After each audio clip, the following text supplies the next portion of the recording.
What is happening, everybody? Welcome into a brand new episode of Phightin Words. Anthony Sanfilippo's here. I am Bob Wankel. And Anthony, we have made it sort of through what has been a very long and very cold off season.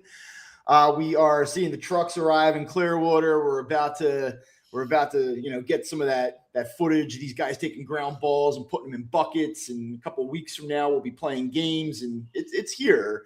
The 2026 Phillies, for better or worse, are upon us. And we've done a couple shows over the off season here and there, but I kind of wanted to use today's show as a reset. We heard from Rob Thomson and Dave Dombrowski yesterday. Really inspiring stuff. I know that I'm fired up. But you know what, man? Like, here's the deal. And one of the things I kind of want to accomplish today, how should we really feel about all this, right? Like, do we need to be absolutely miserable and pessimistic and like sarcastic and rolling our eyes going into this, or can we dream a little bit? And I think that the answer is both. I think the answer is both. Yes. So we'll try to do that here today. I guess, where do you want to start? Because, true to form, we didn't really plan this out. First of all, I think it's worth pointing out, Bob, that we are now beginning our 9th season of this show. It was a different name previously, but 9 years we're beginning now. It's unbelievable how long we've been doing this, right?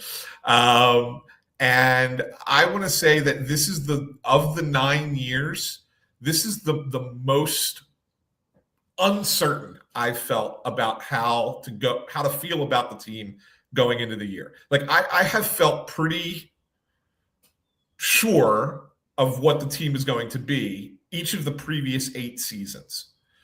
They may not have lived up to the final expectation of it a couple times, but we knew that the team was going to be legit. We've been doing this so long that our first game that we had to react to was the Holby Milner game down in Atlanta when Gabe yanked Aaron Nola after 72 pitches on opening day. 68, let's be exact. 68 pitches it was. It's been a while. Yeah, he's nasty, brother.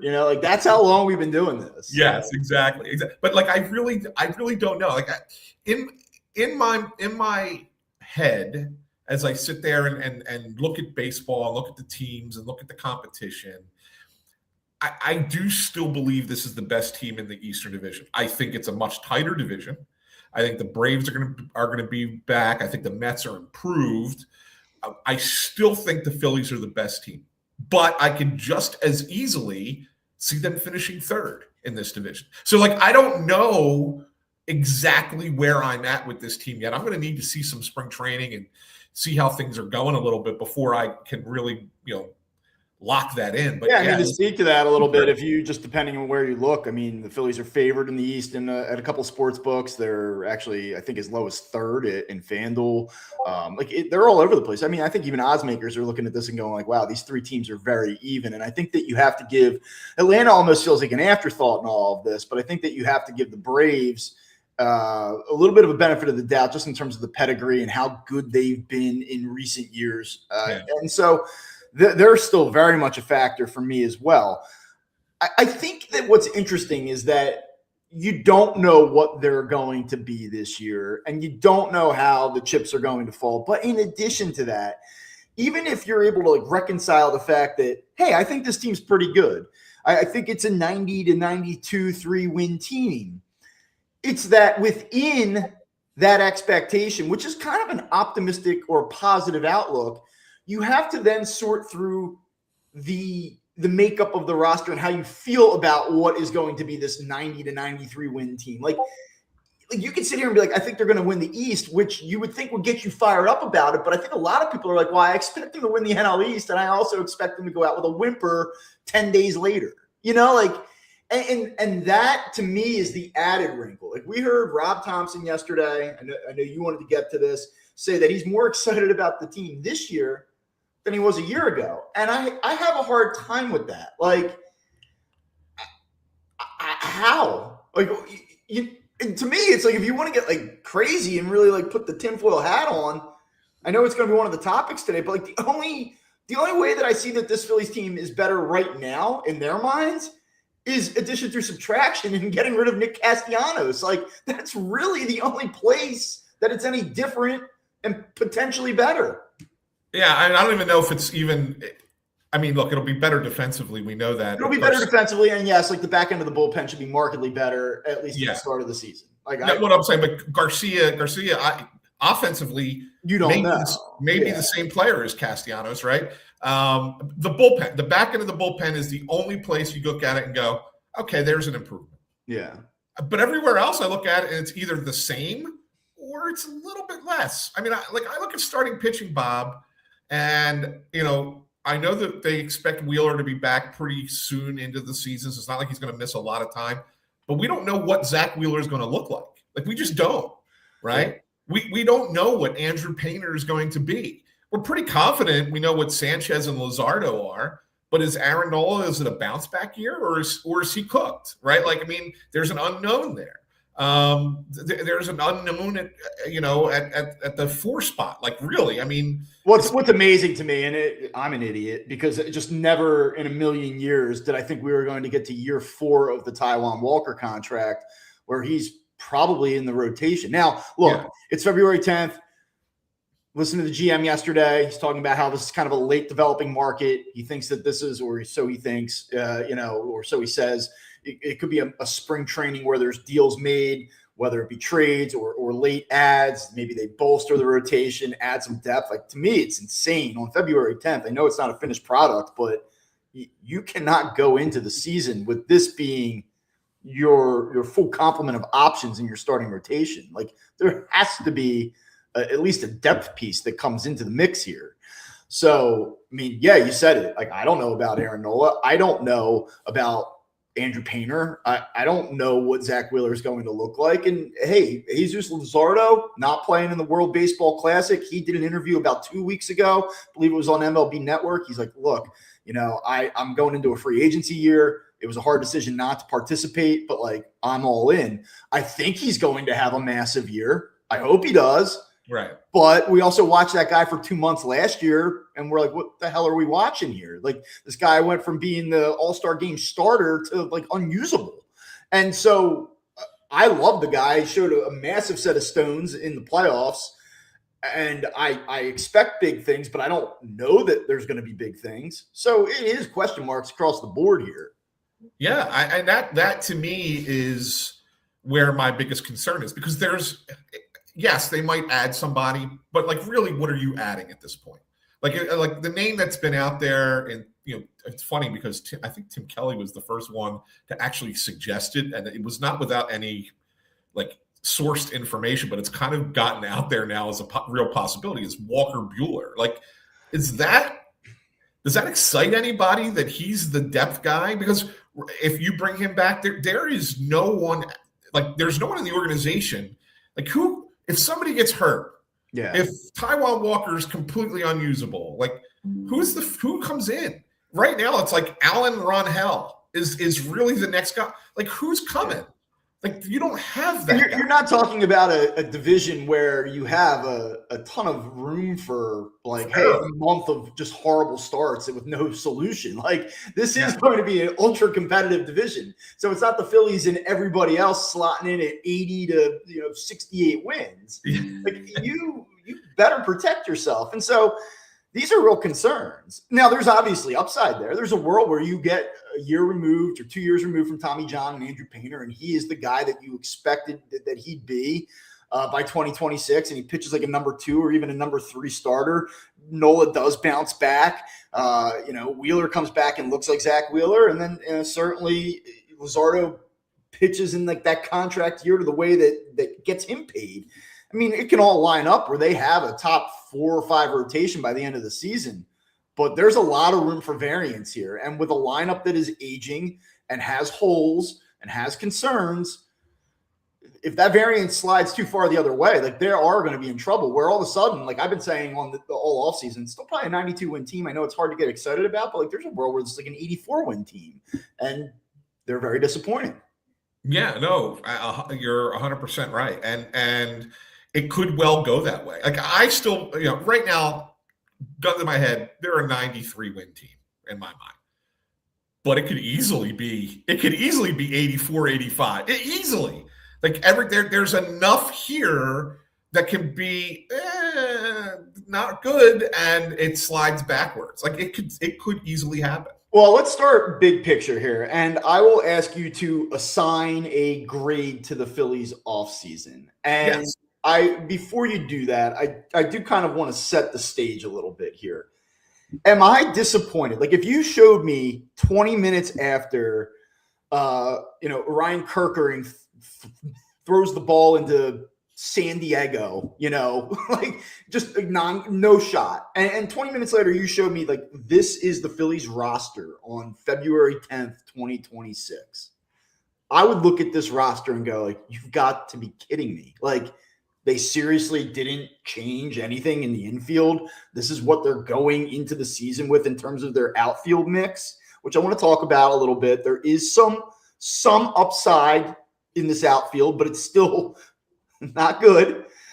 I would have said to you, like, no way. Like, this is a slam dunk F. But then you remove yourself from it a little bit. And, like, are we, and this is going to go into your evaluation, are we totally overlooking the fact that, like, they did bring back Kyle Schwarber in a scenario where they may not have been able to? Like, why aren't they getting any credit for that? Right. Their catching situation is so bleak and dire beyond JT Realmuto that, like, are we not giving them any credit for just getting it done or spending the money? Like, we're looking at it and going 3 years, $45 million is insane. But, like, okay, maybe that is a little bit more than you wanted to pay, but, like, at least they weren't cheap. And now we're looking at an alternative that is just, like, unacceptable. Like, should we, I don't want to lead here, but should we be giving them more credit than they're getting from media, from the public at this point? More credit, but I also think this is an average offseason. Like I don't think it's a failure by any stretch of the imagination. Like that's where I will give them credit for the Schwarber and Realmuto, right? Like I don't think it's a failure, but I also don't think it's a win. I think it's probably like if you're looking for a grade, it's probably like C plus. Like okay, fine, but you could have done better. And the reason I say that, Bob, is they thought they could do better. And it was played out so publicly with the Bo Bichette situation. Like they thought that they could upgrade their infield. They didn't, right? They thought they could. And they figured that they could do something different at catching. They probably had a plan B with a trade lined up in some capacity for a catcher. And they felt like a different mix would have been the best route to go. They didn't get that. And so I feel like that's why they don't get a super good grade. They don't get a good grade from me. But they do get credit for bringing back Schwarber. Okay, Realmuto's on the backside, but he's better than whatever the heck else was out there in free agency. They upgraded the bullpen. We talked about that right before.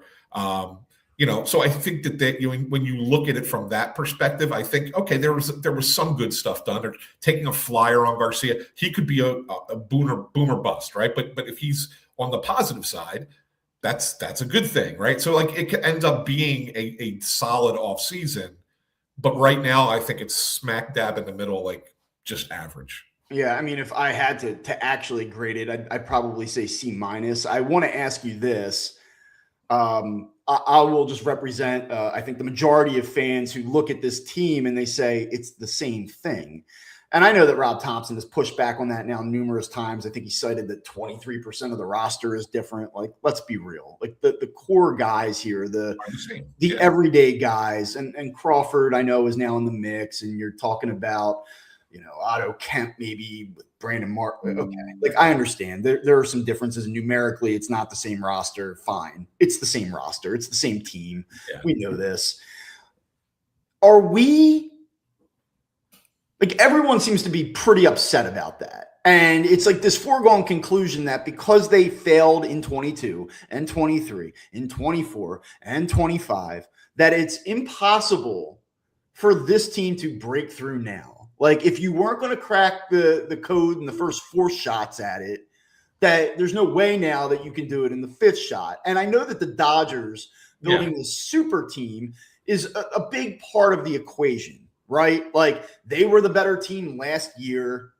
They've gotten better. The Phillies, I don't think, have really gotten better. And so I know that that looms over this conversation, but I just, to what degree are we almost just like unfairly coming into this because it's the same thing? Yeah, I mean, look, the Dodgers are the team that looms over, but I think the Dodgers are also an example, right, Bob? I think the Dodgers are a team that when you look at them, they're a team that failed how many times before they finally won, right? Before they finally did it. Now, the argument back is going to be, yeah, but look what they had to do to get there. They had to go out and spend, exorbitantly to make it happen. And that's fair. And I think that's true. But I also believe that you can have a group of players and it takes a little bit longer to get there and still have it happen. That's not any kind of endorsement for what the Phillies have done, right? But it realistically, is it possible? It's possible. It's certainly possible that they can. Will they? That's the thing where you sit there and go, I'm not 100% sure. And it's because the Dodgers loom over you. It's because the division's going to be tighter this year than it was the last couple seasons. It's because there's other teams in the National League that are starting to become interesting, right? And you can't just constantly stay ahead. Yes, you might be the second best team in the league, but you can't just constantly keep that huge gap between yourself and the rest of the teams behind you. They're going to start catching up and they're starting to get closer. And that's going to make it, all the more challenging. How do you see their own internal evolution? Like, we talk about what they failed to do or what they have brought in. I mean, do you see a team that's just another year older, another year inching past its prime? Or do you think that you're going to see a Nola rebound? Like, you posed the question, like, oh, it's possible, or, do you think you're going to see Bryce Harper look more like a guy that is in the fringe MVP conversation? Or are you going to look at a guy that's like, he's pretty good, he's all right, but he's not he's not in that A-B tier now of superstar players? Because to me, those are the two guys where you look at what happened last season, what's happening this season. Where can they truly improve from within? And if Nola is much better and pitches more to his career norms, which I'm not even me, I'm not number one Nola fan, but if we can get back to that and we can get Bryce Harper finishing with a 900 OPS, 920 OPS, he doesn't have to be MVP, but be an all-star player on merit. Yeah. Do we look at this and say, okay, do we look at Bryson Stott and say, be the guy that you were in the second half of the season? You weren't a superstar, but you were much better than you were in the first half. Brandon Marsh, can you at least be that guy that you were from mid-May onward from the start against right-handers? So here's the thing, Bob. I'm not 100% opposed to certain things that they have planned. And you talk about Brandon Marsh and the whole thing with Marsh and Otto Kemp as a left field platoon. I'm not opposed to that because I do think that you can get the good side of Brandon Marsh and the good side of Otto Kemp and combine that to make one good player. I'm okay with that. I'm okay with taking a chance on Adolis Garcia because are you okay? He can't be worse than you can. Are you okay with it in a vacuum? Because I'm okay with Otto Kemp and Brandon Marsh in left field, but I don't know that I'm okay with it next to a kid that I don't know anything about, who the Phillies did not bring up last year when they had a historically bad production from its center field group. And also next to Adolis Garcia, who I don't know. Again, I don't know. All three of these things, if you just look at them in isolation, I think are perfectly acceptable. But when you put them next to one another, I go, dude, you're trying to win a championship with this? Yeah, that's where I'm with you, because I think that they're yes, in a vacuum, if you look at each of the plans that they have, you can see why it makes sense. But collectively, man, you need a lot to hit. You need a lot of it to work in order for this to be successful going forward. And I get it. Like a kid like Justin Crawford, you have to give him time, right? I mean, he's going to bat ninth in the lineup. He's going to, you got to give him an opportunity to play. Doing it at the start of the season as opposed to, in August and September is better for the player's development. So it's smarter from that perspective. Like, I can sit here and I can give you reasons why what they're doing in each individual position makes sense. But I'm with you that I don't know if you can sit there and expect all of your plans where each one of them is kind of tied to something working for you. I don't think that they're all worth putting together and saying, yeah, this will work. That's where I think it could come up short. How do you look at what they did with Crawford and what they've done with Painter and kind of the expectations for these players now? I mean, they're not building in a lot of protection for failure with these guys. There is a little bit of like a sink or swim thing here. I mean, I know that like Johan Rojas exists, and I guess he could be another outfield option if Crawford really flames out here. But like, do you feel that they did not bring him up last season in the middle of a 96-win season because all eyes would have been on him and that the pressure would have been so significant for him to be a difference maker that they were almost protecting him a little bit? And if so, couldn't you make the argument that coming into this season, yes, like he'll hit ninth. Okay, fine. But that outfield is or has been so bad, and he is one of their top prospects, that they are in a way putting a lot on him despite where they might be hitting him. Yeah, well, they are, but I think that the pressure is less now because it's the start of a season, right? Like he's just going to bat ninth. Nobody's going to talk about him. Like the pressure is, if he comes up last year, Bob, it's like, okay, we have a hole in center field. It's a problem. We're gonna throw it to our 20-year-old rookie prospect and say, go fix this problem. Yeah, that's putting even greater pressure on him. And so I do agree. I do think they protected him. And look, he got better. What's that? He can play? Do you think he can play? I've had questions about Crawford for a long time. He has exceeded expectations, though, at every level. Like, I look at a kid who hits the ball, and it was at one point, Bob, 62% is ground ball rate. Yeah. And I look at something and I said, there's no way that's going to fly at the major league level.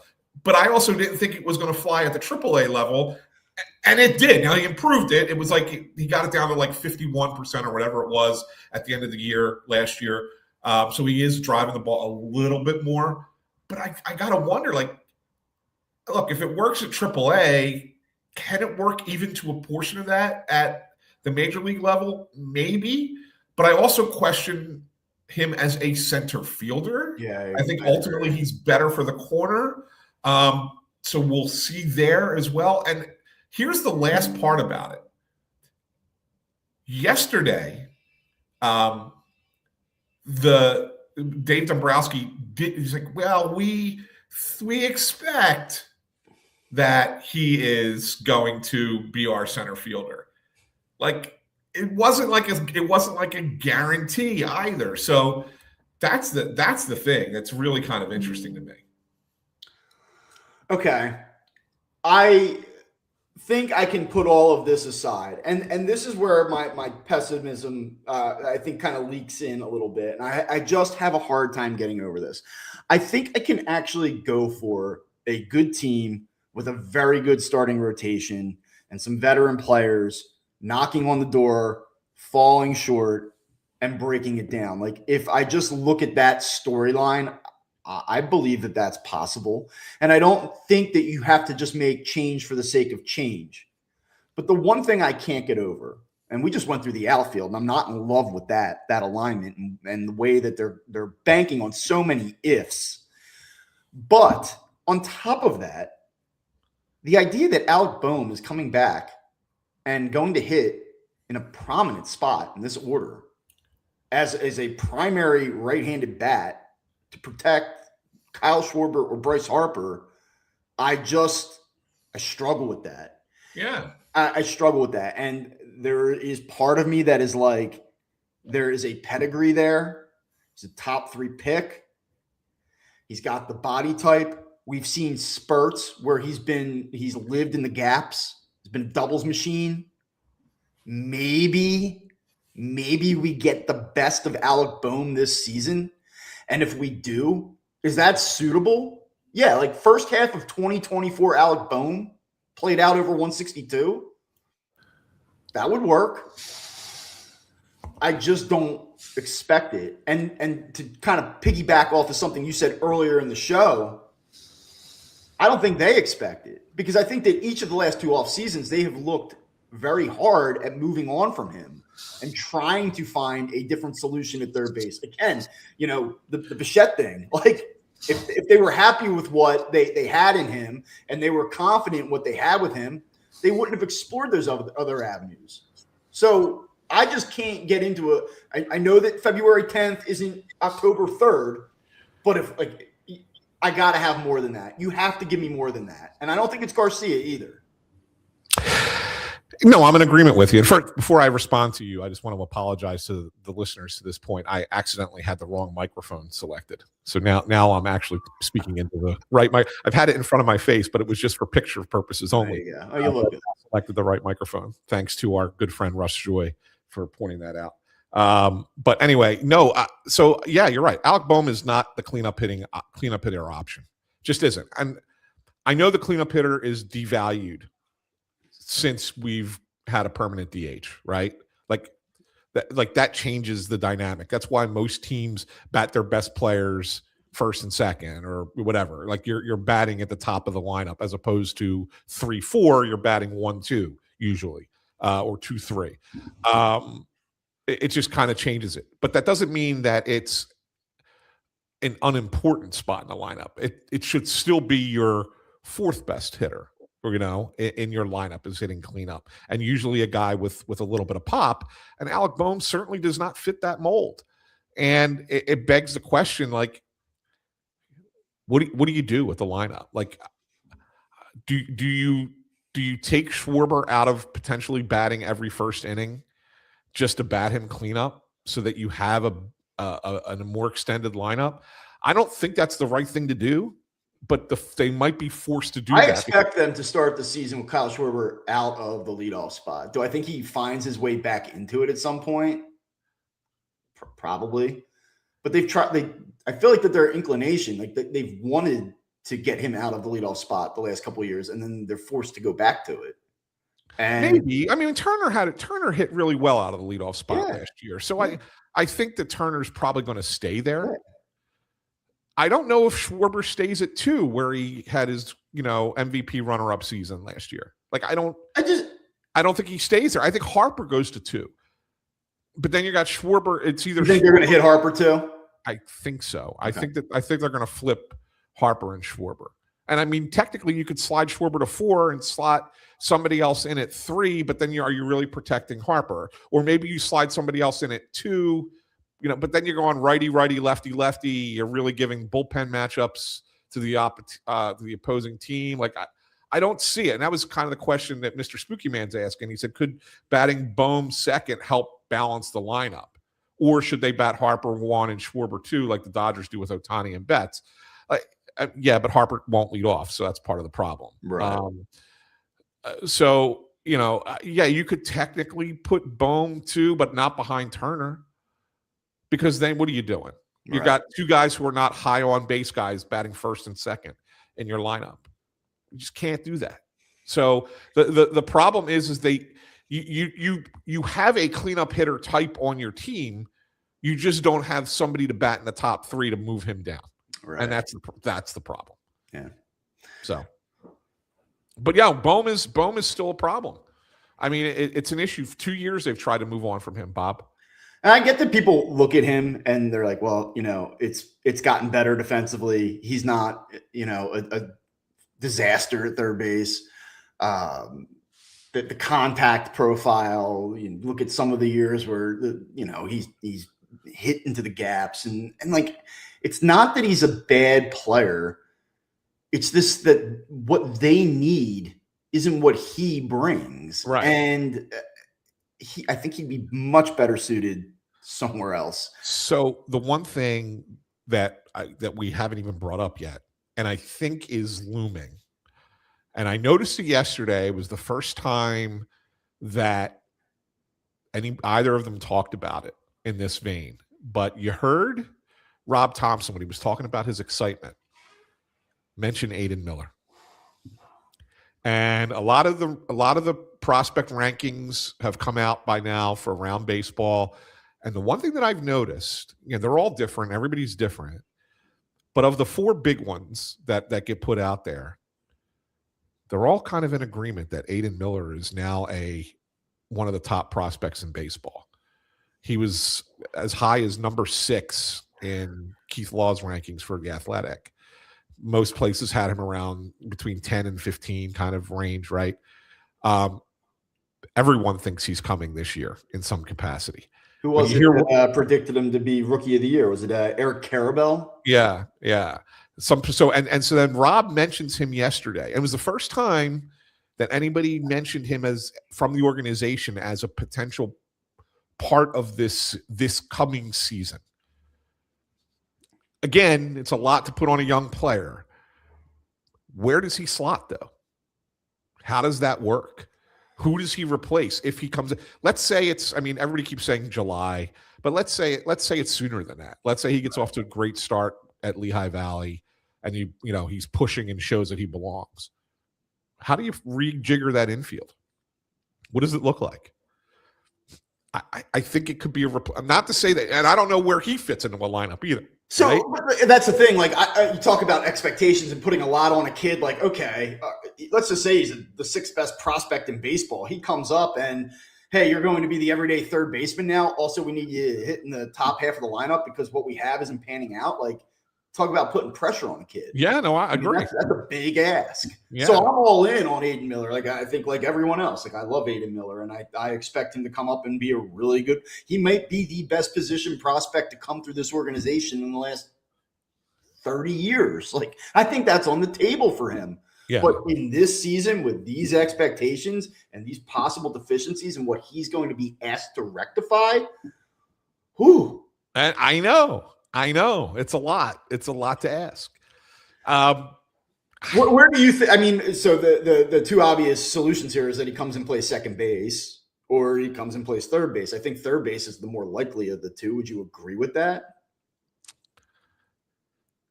Could it be possible? Because I can't shake the thing where Keith Law wrote, he gets called up and becomes immediately the best option for shortstop on that team. Do you think? And I say to myself, like, how do you say that knowing Trey Turner is there, except if you have some kind of inkling that maybe they would move Turner to second, play Miller at short, and then you have a choice between Bohm and Stott for third? I think that if Miller played shortstop, that makes them better. I think it makes the Phillies better. I think you could also make the argument, I know that he's not going to do it, especially after his defense jumped from substandard to what was he, like plus 11 defensive runs saved last year at shortstop. Yeah. Like, Trey Turner's not going to the outfield, but given what that outfield could look like 2 months into the season, say like, man, this would solve a problem, would it not? So I don't see it. I just don't know that like you've heard it before. Trey Turner said, I came here to be the shortstop. The Phillies said we signed them to be the shortstop. Would they really boot out Trey Turner after a pretty good 2025? Let's say that he just continues that into 26. The defense looks a lot better. He's making things happen at the top of the lineup. Would they really move him at that point? It just doesn't feel like something that they would do, but you could certainly make the argument that it would create added flexibility and potentially patch some of their deficiencies. Yeah. No. The kid also has to come out and do it. Like, he's got to come out this spring, have a good spring, keep the momentum rolling wherever he starts the season, keep the thing rolling. You know, things still have to happen here, but it feels like he's right on the doorstep. Yeah. I want to get to a couple of questions that we got in the comment sections on fire today. It's mostly because Ford and Russ are in there. So what does that say? Right. But anyway, you got F Brox 123. He actually has 2 questions. The first one is, does Garcia's defense outweigh his potential offense to even see a change in right field? I'll take that. Look, it's funny. Like, when you talk about what Garcia brings defensively versus what they had in right field last year, I think that there is a belief out there that amongst some that Nick Castellanos was actually not a bad right fielder. Like I'll support this with I talked to two different people. One is a friend of mine who is not an idiot, but okay. And then one is my 79-year-old dad. And my dad goes, is Castellanos really that bad? Every time the ball was hit to him, he'd find a way to make a play. And I'm like, okay, that's true. But we obviously understand that this is an inability to cover ground. Right. And just not get the balls that average right fielders typically would get to. I do wonder, and my friend sort of echoed that. So it's not just like my 80-year-old dad, coming up with this hypothesis. I do wonder if we're overblowing the defensive deficiencies of Castellanos a little bit. I agree, not a good defensive right fielder. I think it's time for him to go. But given where this offense is at, and I'm glad that this question got asked because I want to turn this into a Castellanos thing. Given that where the outfield is and where this offense is at, are we absolutely sure that just saying see you later to Nick Castellanos makes a ton of sense? Just we're going to make a $20 million cut here this week. So I can't believe I would still answer. All that said, I would answer yes. I think yes. The upside, the potential for Garcia to rebound, hit 30 home runs, plus the defensive upgrade that he brings. I think that Garcia is a better play than Castellanos. I would do it. I don't fault them for doing it. I think that you can go to bed at night and tell yourself this is a reasonable upgrade. Yeah, I'm with you. What I can't believe is I'm actually sitting here on February 10th, 2026, still talking about Nick Castellanos. It's just amazing. It's I don't want to say it's pathetic, but it's insane that it is February 10th and yesterday they're is there any chance that he just reports and they're no. No, we're still trying to find a solution. The likelihood is that they probably just have to eat the entire thing. I don't know, man. I have a lot of thoughts on the Castellanos. Yeah, well, I think that there's if you're just looking at it from the perspective of statistics, there's as good a chance that it's very similar with Adolis Garcia as there is that Adolis Garcia has that big bounce back year. The one thing I think is a positive as far as Garcia is concerned is that his hard hit rate is, he was still hitting balls hard when he makes contact, swings and misses at a lot of pitches, but at least when he was hitting the ball, he was stinging it. Whereas Castellanos was not. A lot of Nick's hits last year were bloopers, lunging at pitches and just getting the bat on the ball. And, credit to him in that regard. Sometimes there's value to that, right? You could put a ball in play and find some green to get the ball down and get a single, even on a pitch that you got fooled on. That is a skill. But I think that you're probably looking at Garcia giving you a better chance of putting the ball out of the ballpark. But there is just as equal a chance that he's the same guy that Nick Castellanos was, with just a little bit better range in right field. And people might not be happy with that, especially since you are going to probably eat $20 million to have such a marginal upgrade. Can I ask you this? The Phillies are not in the business of just eating $20 million. That's just not really how they operate. There were times where we figured that Taijuan Walker might be out of here at $18 million a year, and they never went down that road, or they maybe tried but didn't get there. I know that it's been reported that there was some iciness between Castellanos and Rob Thomson. Yes. It has to go beyond that, right? And let me actually, before we go any further into this, I do want to just preface this conversation with the following. Nick Castellanos has had a very good career. He is a legitimate professional baseball player who has done it at a high level, maybe not always consistently, but has done it at a high level for an extended period of time. Yes. So I think that, you do need to acknowledge that when you start to have the conversations about maybe where he's at in this moment, or things have played out here, and that it's probably been a little bit underwhelming and a disappointment in these prolonged stretches of ineptitude followed by spikes of production. The guy's been a good player, and I don't I don't want to have this conversation in a disrespectful way to Nick Castellanos. At the same time, like, we got to look at this for what it is. Like, the defense is no good. The offense was certainly deteriorating. You mentioned it, the hard hit rates, everything plummeting, a lot of cheap hits, bloopers, all that stuff.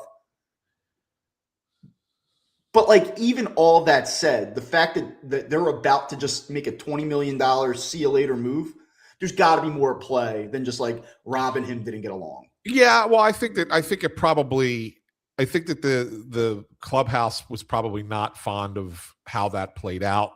And then there was, not fond of how it played out in terms of they were upset with the player. Yeah, I mean, like it probably he crossed a line. And then there was all the stuff that was happening once he was reduced to being a platoon player, where, first he talks about, Harrison Bader not being happy with his situation. And Bader comes out and says, well, that's not true. He's the one who tells the story about Bryce Harper, having the blow up with Rob Manfred, and I think there were little things, not that they don't like Nick. The players, Nick was a very popular player in that clubhouse, like very popular. Got along with the guys great, but I don't necessarily think that they appreciated how he handled the situation. So how does that play out? Is that a player or two? Is that a player or two with like some clout kind of going upstairs and saying like, you gotta get this guy out of here? Like, not a bad guy, but like if you want to move forward and try to win this thing, you got to listen to me. Like this, he's not it. I wouldn't be surprised if it's the other way around. I wouldn't be surprised if the management went to those players with clout and said, here's what we're thinking. What do you guys think? And that they kind of said, yeah, we understand. Yeah. We like the guy. We hang out with him on our off days, really good family guy. He's a great dad. Obviously everybody knows that. So like, I think it's one of those situations where those conversations probably were had.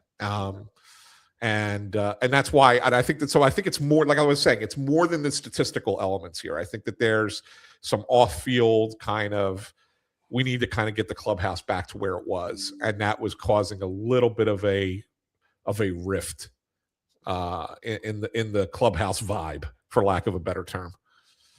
All right, I have one other thing here. You might have some more questions that you want to run through, and I'm happy to do that too. Yeah. We haven't talked about it, though. We're 42 minutes in. Harrison Bader goes to the Giants. It's 2 years, $20 million, basically 10 a year, what Garcia got for a 1 year deal here.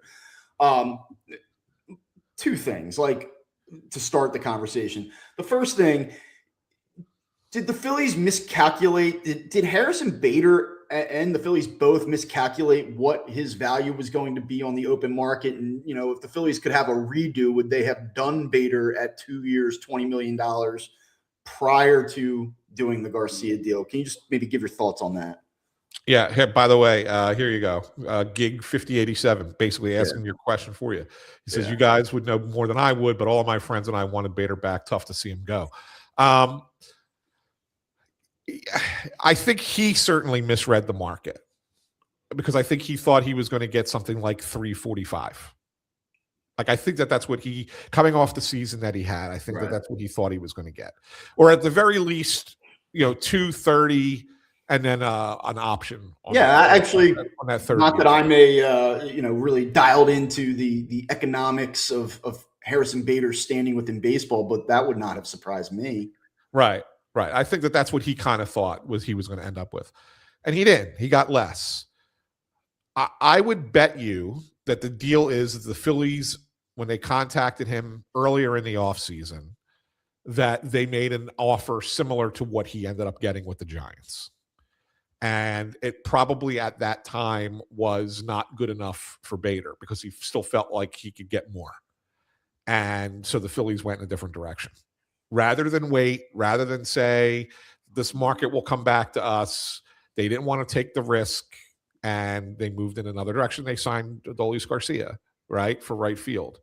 I'm not sure that they would have brought them both in. Like, I have a feeling that you're probably looking at if you bring back Bader's your center fielder, Marsh and someone other than Otto Kemp is your platoon in right field. Probably another veteran guy that you bring in.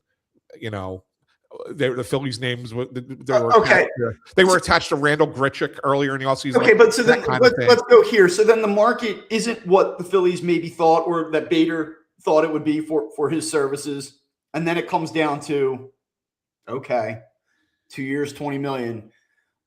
You listen to the way that Bader talked about Philadelphia, and maybe some of that is just to public, PR move on his part. 100%. He's saying the same thing about the fans in San Francisco. Yeah, everyone's great. Everything's awesome. I wanted to be there, but I'll go for the idea that he liked Philadelphia and would have happily returned here.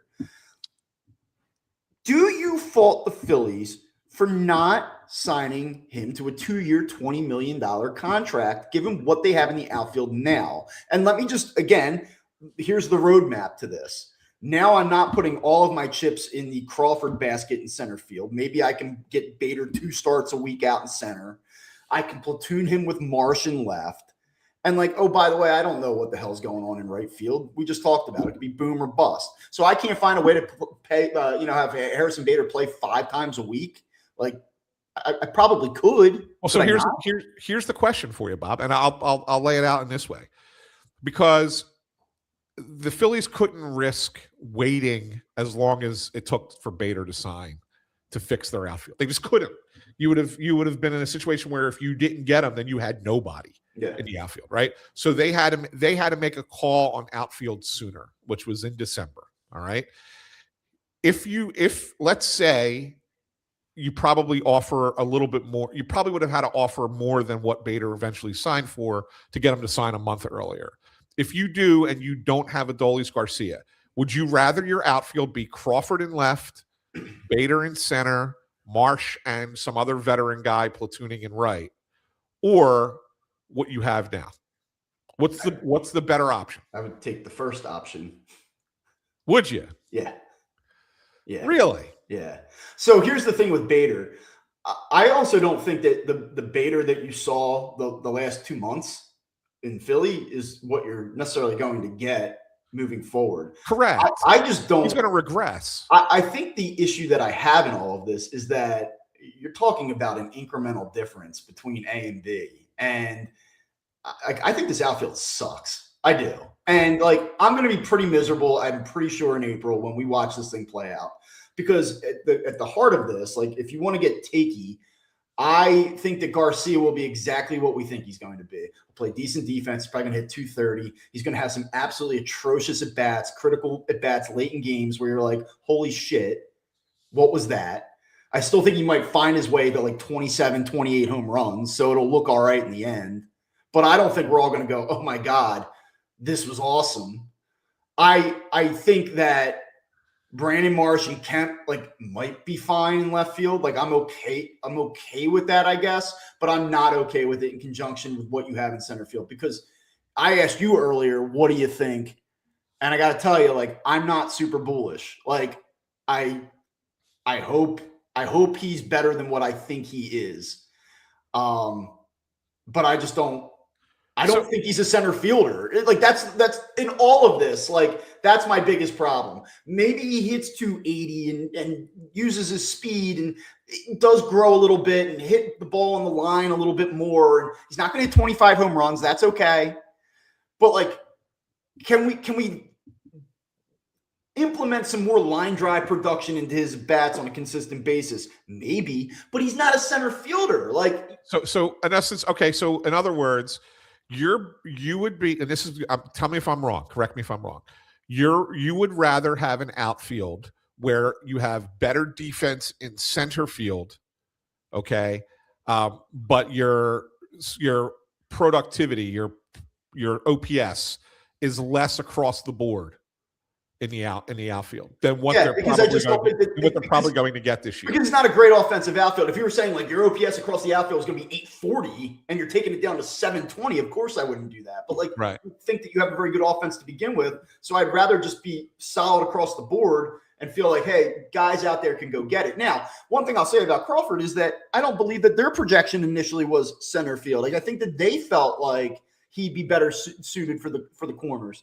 I don't think he's going to be like Brandon Marsh out there, though. I hope he's better than that. Yeah.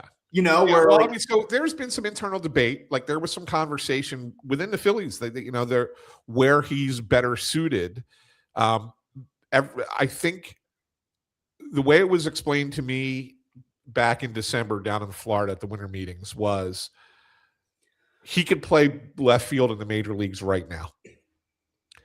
Center field, he's got a little bit of development to do, but they think he can get there. Yeah, that's what that's their. That feels like a totally reasonable assessment, and that's what I'll say this one more time. Like, I'm not saying that he can't do it. Yeah, I'm just saying for a team where you are trying to find value in the margins and what is going to be probably a razor thin division in terms of the way that this thing shakes out, like. Development is going to be there's going to be a bigger spotlight on development and the development time because of the roster and the way it's constructed. These things are going to get magnified. Like if he has a bad game out in center field and misplays a ball, like then that's something that's going to be focused on more than it may have otherwise been. Yeah. Okay. Let me get to a couple more quick things before I get to one last thing. Question from David Waitman asks, would you two say the only spring training competition basically is the bench, backup catcher, and outfield? Seems the other spots are already decided. I'll answer first, and you tell me what you think, Bob. Sure. I think backup catcher's not really a competition. I think it is marginally, but it's Marchand's got a head start on Stubbs. Stubbs has a contract that has it's a two-way deal, so the Phillies kind of anticipate Marchand to be on the major league roster, Stubbs to be the third catcher. The outfield spots, I don't know what the competition is. Like I think it is exactly what Bob and I just outlined it to be. Maybe you sit there and say, who's the fifth outfielder and who's the last spot on the bench? Like that's maybe the one to question. You look at what they have right now. I mean, the outfield going across, like we've just talked about it. Yeah. So you have Crawford, Garcia, Marsh. Kemp sort of slots in as a guy that will play the infield some, but also can bounce out to left field and will, I'm sure. Schwarber's probably going to play his 15 games out in left field, right. I guess. And then you look at their bench. So Kemp accounts for one of those guys. You obviously have Sosa. Yeah. So to me, like there's one Paul spot. Casella did I think I might be misspeaking here, but I think Paul Casella did a projection the other day, and I believe he had like Dylan Moore as the last guy in. He had Dylan Moore as the last guy because Dylan Moore can play both 6-7 positions, right? Like he's a super utility guy. But does Moore, who can't hit but can play 7 positions, does he win the last bench spot, or do you carry an extra outfielder? The guys that you go with Rojas again. They signed the first signing of the offseason was, I thought, one that's no one's talking about. I think is kind of an underrated possible last guy on the bench possibility. Brian De La Cruz. This guy hit 20 home runs in Major League Baseball before when he was with the Miami Marlins. Kind of fell off the map, last year, bounced around for Pittsburgh and Atlanta, didn't hit at all. But he's in camp with them and has a shot. They also brought in Pedro Leon, who could play center field. So he's another guy that I think could be in that mix. So yes, is there a battle for that last bench spot? I think so. And I think it's amongst those guys. You may not have talked to anybody about this, but is there any scenario like where Johan Rojas does grow and takes a step offensively? Hey, look, I was, you know what the most stunning thing to me, Bob? That Johan Rojas made the Dominican Republic World Baseball Classic team. Now, they might just be bringing him in for the fact that he can play the center field defense. He can pinch run. He can be a late inning, like that kind of role. Maybe why he's there. But that tells you a little bit of something. Like, there's a lot of Dominican players in baseball, and he made that roster. So maybe there is a world where he improves enough to be that guy. Yeah. I don't see it. I think he's a little bit overrated in center field, to be honest with you. But Yeah, I we'll thought he see. took a step back, actually. Yeah. Yeah. And the only other spot to answer David's question that I think that there's going to be competition is for the last 2 spots in the bullpen. I think 6 of the spots are pretty much locked up. The righties are going to be Duran, Brad Keller, Kerkering, and Jonathan Bolin, who they acquired for Matt Strom from the Kansas City Royals. You're not making that trade unless you expect Bolin to be a part of your bullpen. And then the 2 lefties, Alvarado and Banks. So it really leaves 2 spots in the bullpen. Zach McCambley was the Rule 5 pick, so I think he's going to get every chance to be one of those guys. He's dominant against righties in the minors, so there's a possibility there. And then who gets that last spot? I have no idea. Is it Max Lazar? Is it Zach Pop, who they brought in after 2 bad seasons? Chase Shugart, who they got from the Pirates, is I guess a possibility. I think, but that last spot is always a guy that goes up and down, up and down, up and down anyway, right? So I think that's kind of what you're looking at there. So that answers, hopefully that answers the question of, but no, there's no other competition. I mean, every other spot, yes, is pretty much secured, you know? So yeah.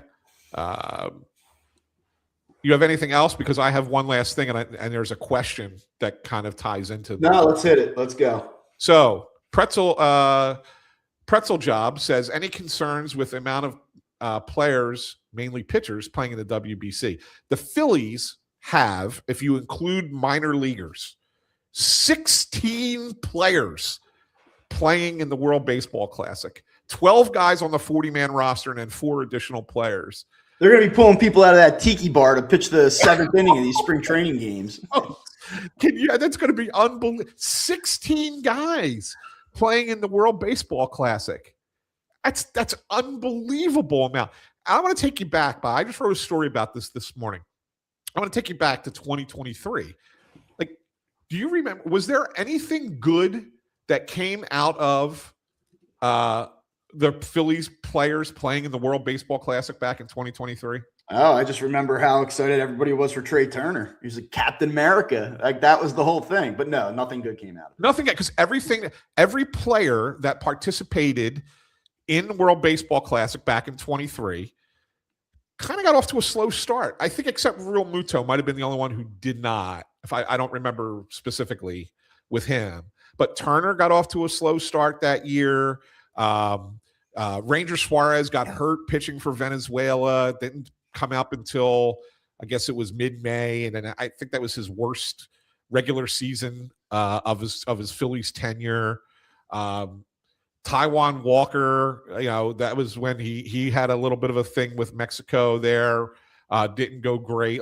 I just remember everybody that pitched for them in the World Baseball Classic or played for them in the World Baseball Classic got off to a rocky start in 23. And so, how do you adjust for that? How do you deal with the fact that you're going to have all these guys gone for better part of 2 weeks in spring training, if not a little bit longer? Yeah. I mean, look, and the season starts, March 26th this year? I mean, it happens fast. Yeah. Now, I wonder where you're going with this. I think I know where you're going with this. Well, no, here's the fun thing that I was going to go. So the interesting thing, and we didn't even talk about it, the last thing I want to say before one last thing is Rob Thomson said, and here's I'm going to read you his exact quote so that I don't get it wrong. When he was asked about it, he said, I think it's good for a guy like Nola to get his juices going and get the blood flowing. Same thing with Taijuan. I think for any of these guys, I think it's going to be a great, great experience. Does that say anything to you, Bob? That he's pointing that out? Almost like Aaron Nola is traditionally a slow starter. Takes him usually a few starts in the beginning of a season to kind of build up. Traditionally, if you go back over the last 5 seasons, he only had one good April. And that was in 24 when the whole team was going great. Every other year, even 22, when he finishes 4th in the Cy Young voting, it was not a great April for Aaron Nola. Every year it's so he has for his career, he's pitched to a 3.97 ERA in March, April, which is not terrible when you look at it, but it's been one of his poorer months in terms of what it looks like. And, you feel like every year you're like, well, the velocity's down, and it's going to take him a while to ramp up. And when the weather gets warm, that Aaron will figure it out. And okay, but also you're making $24 million. Could we maybe not take 6 weeks to ramp it up? So maybe you give him a competitive stage, force the acceleration a little bit, and not only that. Not only maybe do you force the acceleration on his readiness for the start of the season, but maybe you put him in a competitive situation. He can regain some confidence if it goes well and carry that into the season. Because quite honestly, I mean, he has to rebuild himself at this point. I think he's a confident guy. I think he's a true professional, all of those things, but he was a disaster last year. And so I think it would be a nice little box to check for him mentally if he can go out and play against some good competition and have meaningful success. I think that could be useful to him. I'm not saying it's going to change everything, but I think it could be useful to him coming into the season. I agree. I agree with you. I mean, he's really not going to get much time in World Baseball Classic. I mean, pitchers are max at 65 pitches in the pool play. So he'll get one start in the pool play, and then Italy would have to qualify for the quarterfinals for him to get a second start. So are you out on Italy as a? Well, I don't know. I mean, 18. I don't know if I could come up with. I don't know if they're going to battle for the 8th spot. Maybe there's a chance that they get the 8th spot. So I have no idea. So really, it might only be 1 start, potentially 2. So I don't know how much you can make of that, other than what you just said. You're playing a game that matters in spring training when you normally are not playing games that matter. Right. And so maybe that helps. But here's the thing I wanted to get to for one last thing, Bob, because I just thought this was fun. And I think we can wrap it up on a fun note today. So there are a bunch of guys that are playing in the World Baseball Classic who used to play for the Phillies as well. Obviously, we know the big names like the Ranger Suarez is playing for Venezuela and Harrison Bader is playing for Israel. But I want to go through a few more with you and just kind of have a couple laughs here right before we wrap it up. On the Panamanian team, Johan Camargo. No. No. Remember Johan Camargo? Oh, yeah. Oh, yes. That glorious run that he had here. That 52-game stint in 2022 that he had. Yeah. National League champs. He got a ring. I wrote that. He got one of John Milton's runner-up rings. Yeah. Jorge Alfaro for Colombia. Wow. That's 2018, 2017, 2018 right there. It gets better. I liked him. I was excited about him. Well, he was the big part of the Hamels trade. Yeah, right? He had great physical tools. Yeah, big part of the Hamels trade. Never quite got there. Pitching behind Aaron Nola for Team Italy, Michael Lorenzen. All right. I mean, that's a professional. He's the number 2 guy. Professional name. Yeah, and they also got Sam Aldegheri on that team. Remember, he was the guy that got traded to the Angels for Estevez, one of the 2 pitchers that traded for Estevez. Yeah. He's also on that Italian team. Yaxel Rios. God. He's on the team Puerto Rico. These aren't even when you think about these names of yesterday, these aren't even that bad. Oh, wait, it's getting better. It's getting better. I got more for you, Bob. There's 3 more I want to get to. How about this? The starting third baseman for Team Netherlands will be Didi Gregorius. Wow. I mean, look, he had a nice little run here, Yes. It was a sad day when they said we gotta cut you loose. But that's the thing. Other than I think he had a brief AAA stint with the Mariners in 2023. Yeah. He's been playing in the Mexican League for the last 3 years. Yeah. So he's now going to be on Team Netherlands. Believe it or not, once again, the ace of the Great Britain staff will be the Vanimal, Vance Worley. Dude, Vance Worley hasn't pitched in major leagues in 9 years. He hasn't pitched in organized baseball since 2022. Yeah. Not even an independent league. Oh, my God. And he's going to be, at 38 years old, the ace of the staff for Great Britain. But I got one more for you. How's this one? This is the craziest of them all. Who was the top prospect that the Phillies got in the trade with the Seattle Mariners in 2009 for Cliff Lee? It's like Tyson Achilles or whatever. No, Like better name than that. Guy actually pitched for the Phillies for a few years. I don't know. Yeah, what do you got? Philippe Almont. Almont. Oh my God. Philippe Almont is pitching for Team Canada. Dude, I respect the fact that his body is even like in position to do that. He was like, that was like watching a robot pitch. Like he was so stiff. Like, I mean, Philippe Almont. And what does it say for Team Canada? Canada got a shot. Like, I mean, what is it? Well, here's the best part about it. This is the thing that blows my mind. Team Canada is putting Philippe Almont on a roster at 37 years old, and the guy has not pitched in a professional league since 2019. Yeah, since 2019. He's on the roster. 6'7". So he weighed 260 as a player. He's probably got to be up to like what 290 now. Like he's on this roster, and Jordan Romano is not. Yeah, dear Lord. And Romano's got a major league job with the Angels, and he's not on the Canada roster. You know what makes me feel old is like I'm looking up Philippe Almont now, and like this guy's 3 years younger than me. Like, how old am I? When the hell did I get this old? Like, I'm thinking to myself, like, I think that he's probably one of the few players like that could pick up a ball that might be older than me. He's not. Bob, when I was looking through these rosters and I saw Philippe Almont, I did a double take. I really did a double take. I could not believe he was on Team Canada's roster. I think what I just learned by this rundown and some of the teams that you just named is that there's probably 4 teams that are going to end up in the 3 of this thing.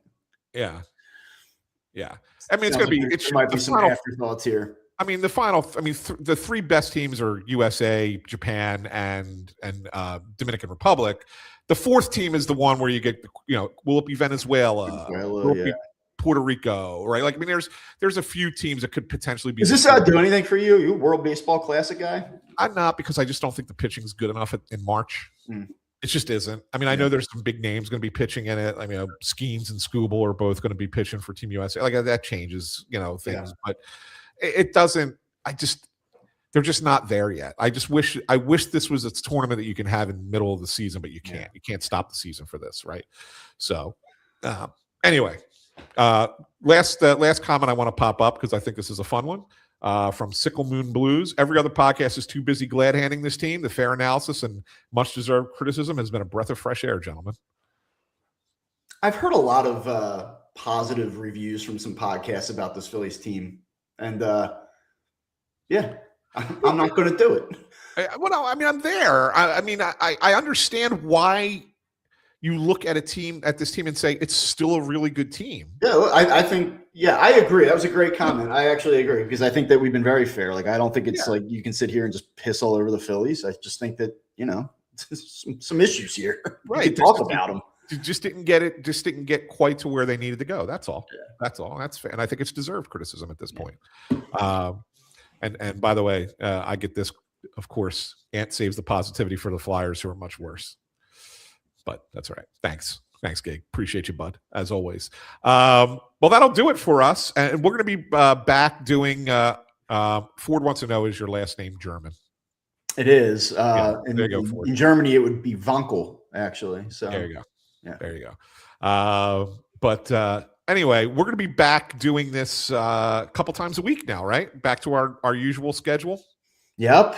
Live reactions. Are you down there at all? I know that Tim Kelly's going down. Are you going down? We're actually breaking it up into 3. So Tim Kelly will be down there for On Pattison starting tomorrow, and he'll be down there for the first 10 days of spring training.